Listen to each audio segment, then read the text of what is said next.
Hi, it's Lauren. I am doing this video as an update on my double jaw surgery recovery. I am officially 6 weeks post-op this week. I wanted to do this video for about the last week, but as you can see, I don't talk very normal. I just have been having a really hard time with this whole surgery, so this is the first day I felt like I could do this. Anyways, 6 weeks in. So I kind of just wanted to go over why I had this surgery, what exactly I had done to my face, and just kind of where I'm at. And if you stay till the end of this video, for people who are getting this surgery, I'm going to go over all of the must-have jaw surgery stuff and tips and everything, but I'm going to put that at the end so that people that just want to know what I'm going through don't have to watch all that. So basically, when I was 12 years old, I was told, after going through speech therapy, having my tonsils removed, having 2 sets of braces, that the only way to ever fix my bite was to have orthodontic surgery. And being 13, the idea of having my jaw broken and put back together sounded like the most horrific thing in the entire world. Which, let me tell you, it is the most horrific thing. So I kind of just ignored it. I was young, and my orthodontist basically told me there's no reason to put on braces at this point because if we put braces on your teeth, all it's going to do is make the problem worse, because my bite was so messed up that my teeth on the bottom had compensated. So instead of your teeth lining up like this, kind of on top of each other, so front tooth, bottom tooth, these teeth on the bottom were tilted. So my front tooth was hitting the base. So it was at a 90-degree angle, these teeth, because they were so jetted forward that my front teeth were pushing them backwards. So in so doing, that deteriorated all my gums down here. I've had to have 3 gum grafts now to just repair the damage from how bad my bite was. So it just has gotten more and more complex over the last, since I was 13. Well, about a year ago, I decided that I needed to do something because my teeth were a mess. I was constantly having pain back in here, Tonge pain. When I ate, I had to grind my teeth, and although I didn't know this was related at the time, I've never been able to breathe out of my nose very well at all, which I later found out was due to this deformity in my bones. So as you can see, I really can't open my mouth much to talk, so this is really not what I sound like typically, but yeah. So I decided to go ahead, after much debate, and go through this process to having surgery. But little did I know, I'd been told my whole life that my lower jaw was the issue, that I just had a severe underbite, and that they were just going to have to break my lower jaw, scoot it back, and I'd be good to go.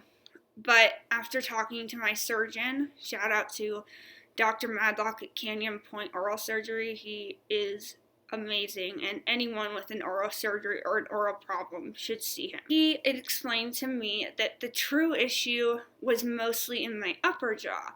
And so if you looked at my face from the side before, this part of my face was completely sunken in. And I'll attach some pictures of the before and you'll see what I'm talking about. And so this jaw was completely underdeveloped and sunken into my face, which made this jaw look a lot worse and have a lot more problems. So he believed my actual problem was in my upper jaw. So long story short, I ended up going through a year of Invisalign to straighten my teeth out, which sucked because, like I said, when they put braces on, it makes this problem a lot worse. And so I basically couldn't eat anything but soft foods for the last 6 months of my life. I was constantly in pain. Sometimes I'd be brushing my teeth and my jaw would get stuck open and I couldn't shut it. So as you can imagine, my situation was pretty bad. So I was dying to get this surgery done because I just couldn't live this way anymore. A lot of people tease me for what my face looked like, and I was brutally bullied through high school and middle school. And so I have had a lot of people tell me, "Oh, why did you go through all this just to like your face better?" That's not what this is about at all. Obviously, I had a lot of issues that were making me miserable.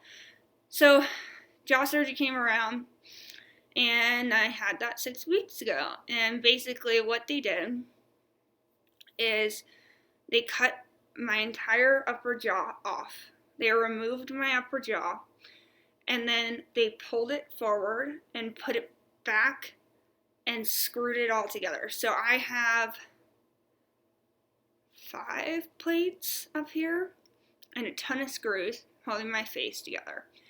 And then they broke my jaw from here down through here, took a chunk out and slid it together, and then put 5 screws on each side.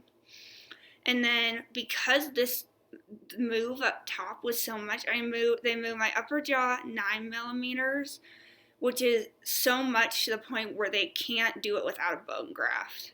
And so they took my chin and they cut my chin off.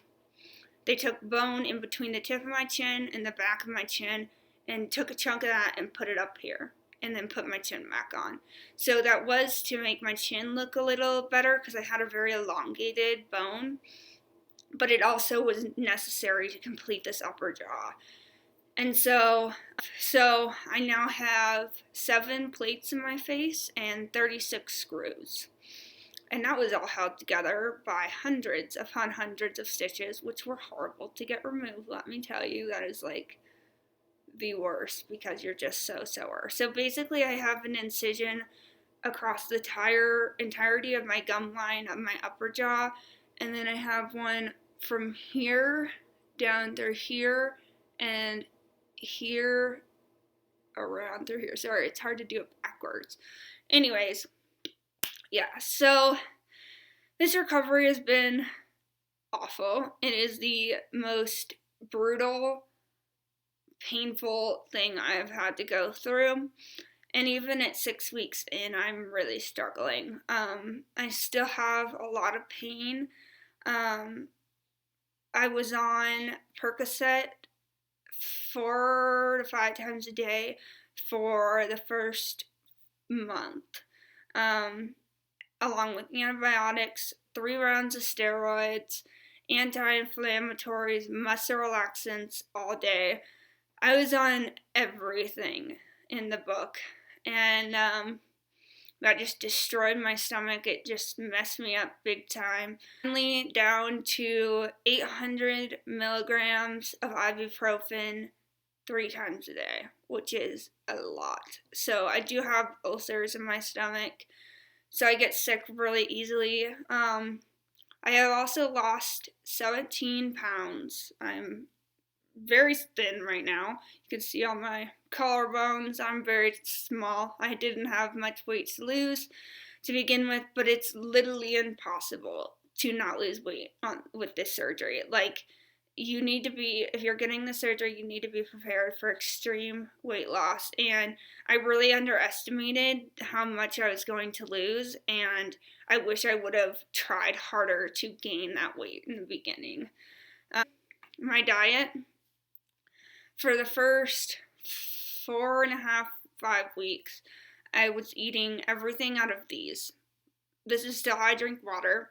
I can't suck through a straw. I just can't. My face, following surgery, I was numb from my eyeballs down to here.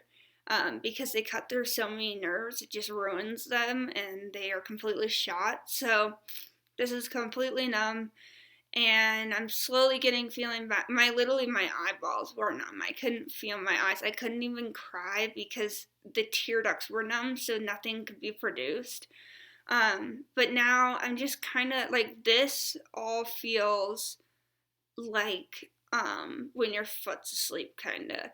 And then this whole area is completely dead numb. So I basically feel like you feel after you have teeth removed, but my whole face.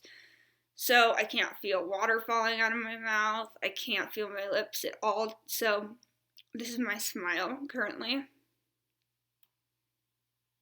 That's as good as it gets. And I can pucker my lips a little.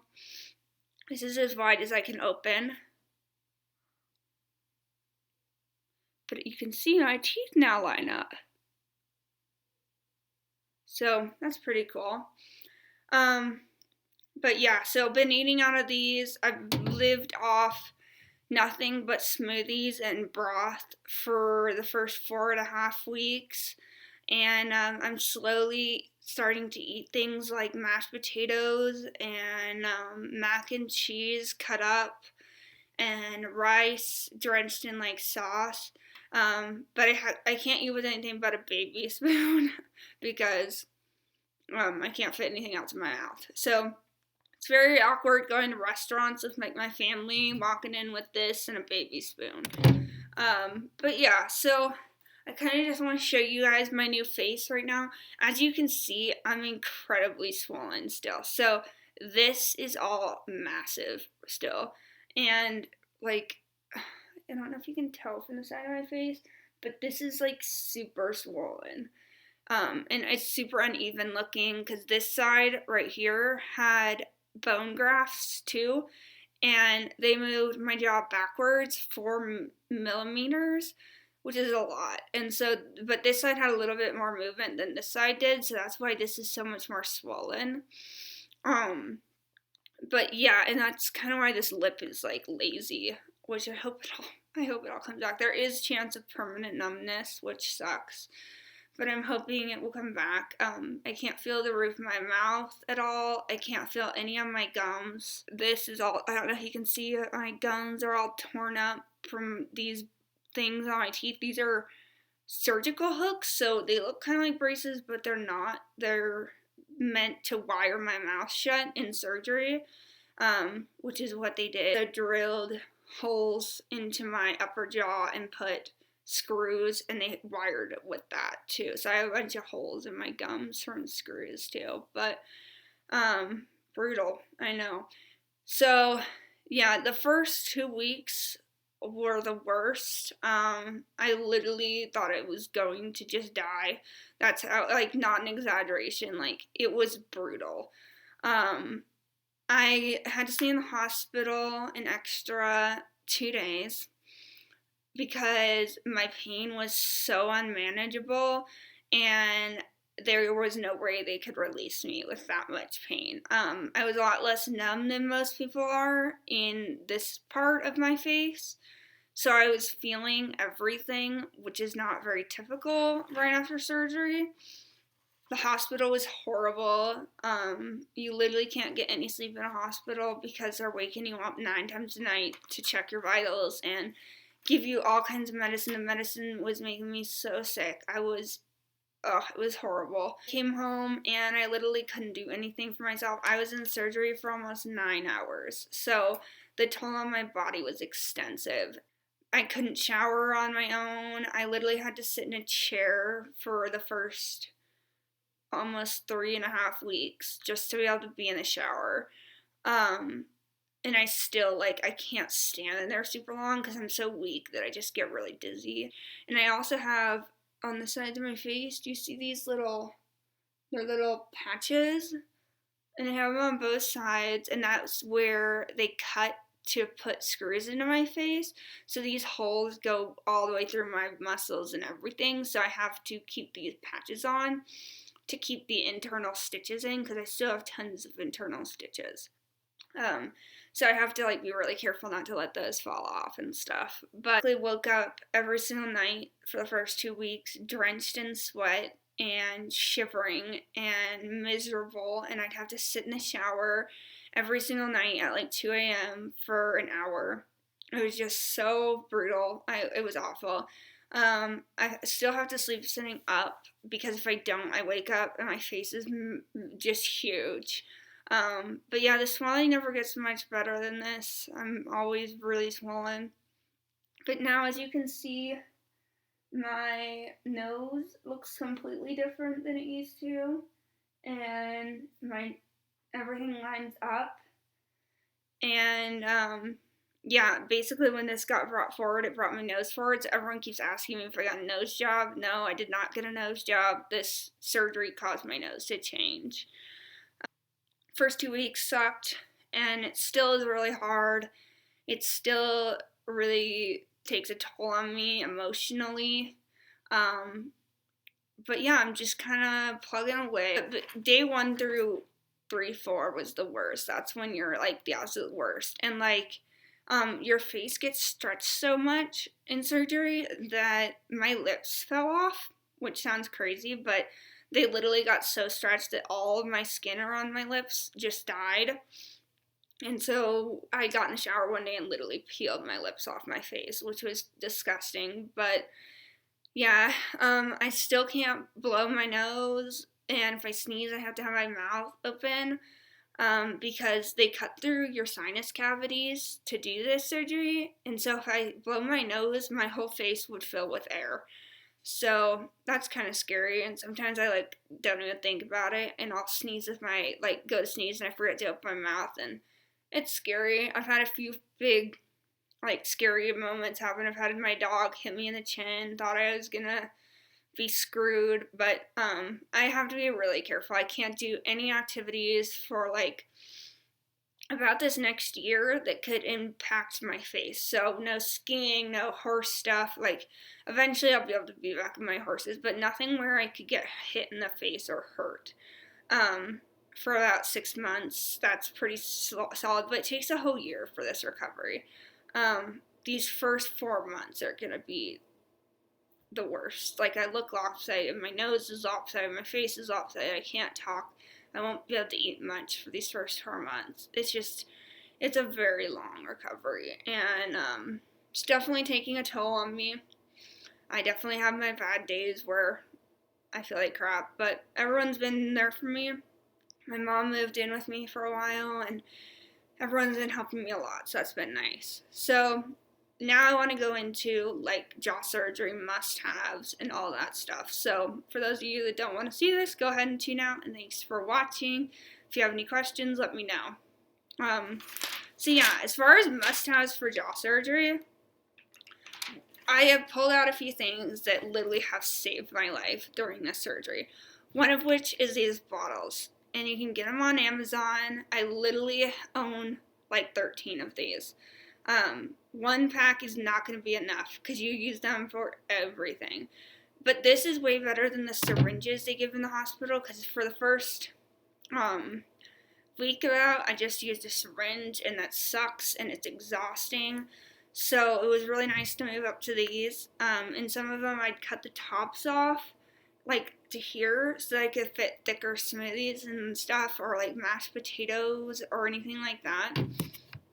Those are essential, and you want to get the ones that like don't have the little lids things, because I found that those suck and they leak, and I hate getting stuff spilled on me. It's like I already spilled enough on me.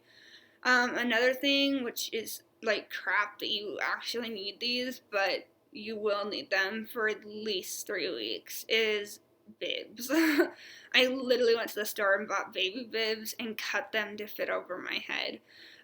You just literally will spill everything on yourself for the first couple weeks because you can't control your mouth at all. And it gets really old to change your shirt 900 times, so you'll want that. Or else, I also got like little towels, and I'd always carry those.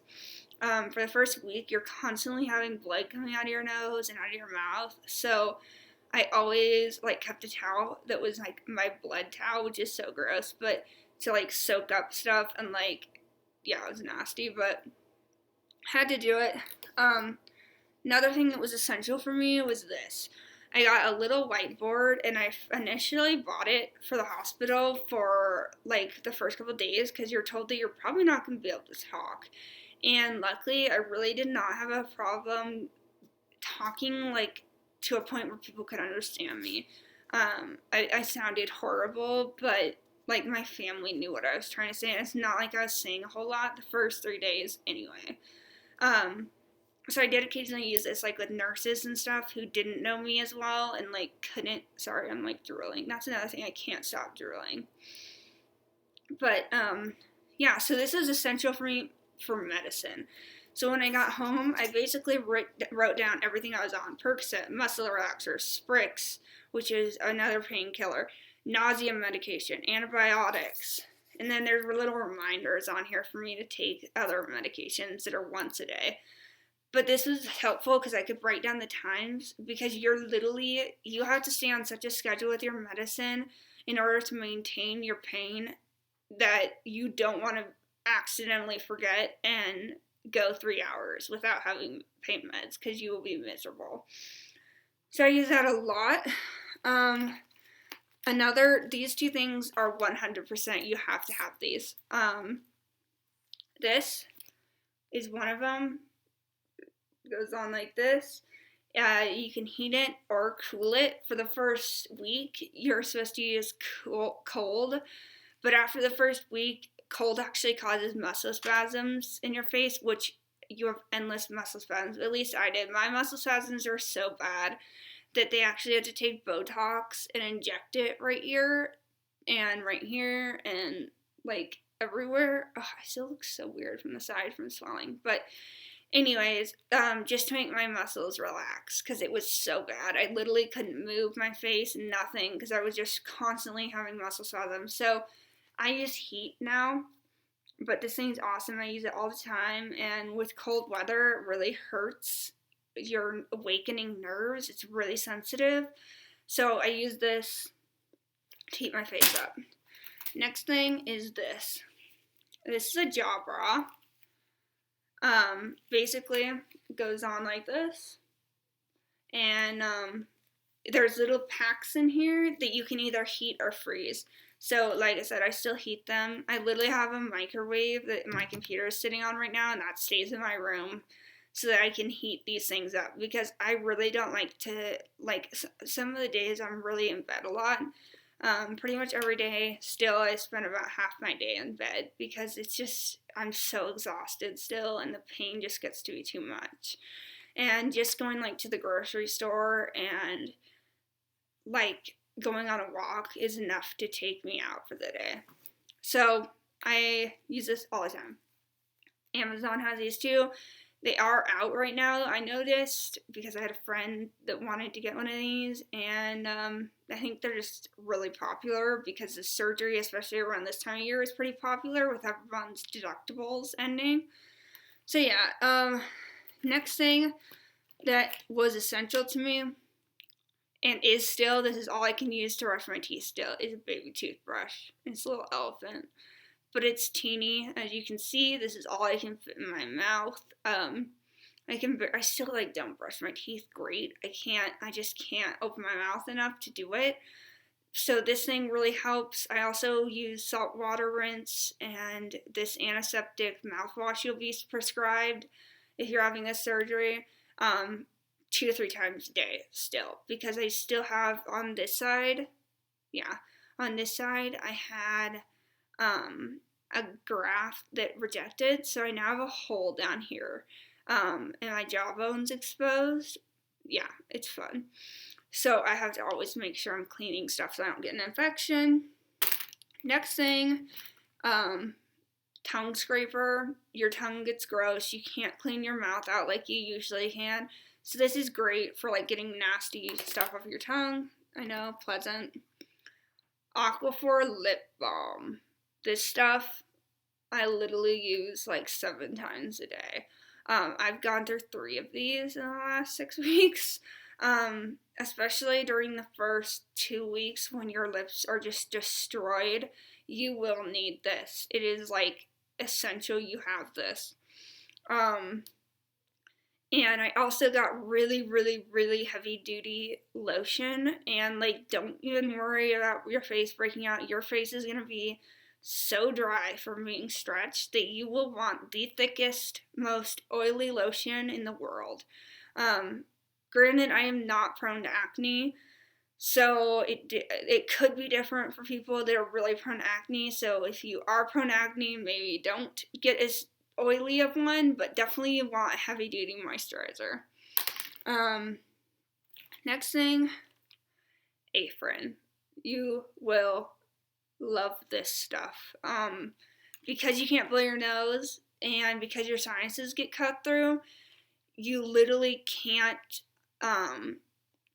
get any of the junk that is coming out, and you're gonna absolutely want something like this because it'll open you up and you'll be able to breathe. So I use this heavily for like 3 weeks, which I guess I was only supposed to use it for 2 weeks. So talk to your doctor. What he ended up switching me to was this, which is Flonase. You can buy it at the store. He just gave me a prescription for it. So that's what I use now every day. Another thing that was really helpful for me is this stuff. It's for dry noses. It's by Neomed, and it's like a gel sinus spray. So it's kind of like saline, but it's thick. So it really helps like break up junk in there. So I really like that. Another thing I really liked was this. This is a health food company that makes this, and if you're gonna get something like this, you don't want to get like artificial crap because they won't let you use it. Your mouth is gonna be such a sensitive place that they will not let you put anything in it unless it's completely harmless. And this is by Spry, which is an all-natural company, and it's called Moisturizing Mouth Spray, and it's basically made with xylitol. And it kind of makes your mouth produce more saliva, kind of, and it like when you put it in your mouth, it's super wet, so it's nice for like dry mouth and stuff because you get a lot of that. The last couple things that were just like, I'm glad I have them, is infinity scarves. I wrap this around my entire face when I go outside. And then these two things I just wanted to recommend because they've really helped me personally. This is called the Positivity Kit by Lisa Curry. And I'll put the names of all this stuff in the description of this video. But I'm probably not going to put all the links. If you really need a link and you can't find it online, let me know in the comments or on my Instagram page, and I will let you know where to get them. But this is basically a kit. It's got fun stuff like this kind of stuff, just like quick ways to make me laugh, or I don't know, what my dream house looks like. And so it's just fun little things that will keep you happy and entertained when you're bored, because TV and sitting in bed watching a TV is so boring, and especially for the first few weeks. Like if I would sit in bed, I wouldn't even watch TV because I was so miserable that like all I wanted to do was sleep. And so it's really good to make yourself do stuff, because I really have gotten depressed just not having it, and I'm doing everything I should be doing, trying to get out and stuff, but it's hard. It's really, really hard because your whole life is pretty much taken from you for a while, and you don't have anything you can do that you used to be able to do. You can't eat. You can't clean yourself normally. You can't have very much fun with friends because you feel like garbage. I literally have to take 2 days off after hanging out with a friend for a few hours because just the laughing and the talking kills me. So it's really nice to have something to do in the meantime. This is another book I've been slowly working through, and it's basically just a book about the sad times and like kind of how to build your spirits, and I think it's a great book. So that's just a few things that I found really helpful. Another essential to me was a blender. You like need a blender.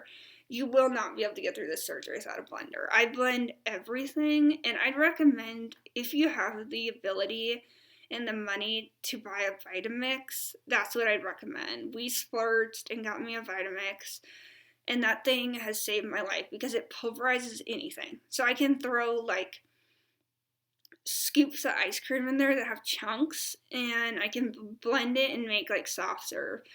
And like you can't really do that with a normal blender because it's not powerful enough. So I really like the Vitamix. It is very expensive. You can get them cheaper at Costco. But I've heard Nutra bullets are good too. Another thing, I have a little list of stuff that helps me. Getting a good protein powder. I used bone broth protein, which sounds gross, but it seriously is flavorless. Because it has collagen in it, I felt that would be good to rebuild bone strength, and it is proven to be very good for that. So I got that. I would put, for calories, I would put coconut oil and a whole half of an avocado in every single smoothie I made. And like that sounds kind of gross, like an avocado in a smoothie, but it seriously does nothing but make it 10 times thicker and creamier. So it seriously has changed my smoothie game. Like I'm gonna do that forever now because it's so good. And then I'd also put things like spinach, and yeah, I would put a lot of spinach, and I put a lot of like other veggies and stuff that I could throw in a blender and blend in there, just because you can't eat veggies. So that's how I'm getting my veggies, is through smoothies and putting it in like rice and stuff. Always get on a good multivitamin. That's really important because you're not getting your vitamins and minerals from all the good foods that you can eat in life. So that's good to have. I highly recommend buying some form of a chair you can put in your shower. That made my life so much easier, and it's so nice to just sit in a shower in the warmth when you feel like shit. So, highly recommend that. Boost was my best friend, and I typically would never buy something like that. I don't think that they're high quality at all for a nutrition shake, but they do have good amount of calories, good carbs, good fats, good protein, and that's something you definitely need after the surgery. So I made myself drink a Boost every single day, and I really love them. They tasted so good, especially on like a nauseous stomach. It's like palatable. They're made for people recovering from stuff, so highly recommend that. But yeah, those are really my main things, and I'm sorry this video is so long. I knew it would be long because I really want to go over this stuff for you guys getting jaw surgery, because I really appreciated videos like this when I was getting ready for surgery. So if you ever want any other information or want me to post another video about my recovery or anything, let me know. I'm happy to get on phone calls with people. I don't know that I'm totally willing to do the actual phone calls yet too much, because it's still, just doing this video is really hard. So, yeah, but I'd be willing to text you anything. I am so wanting to help people, so feel free to come and contact me.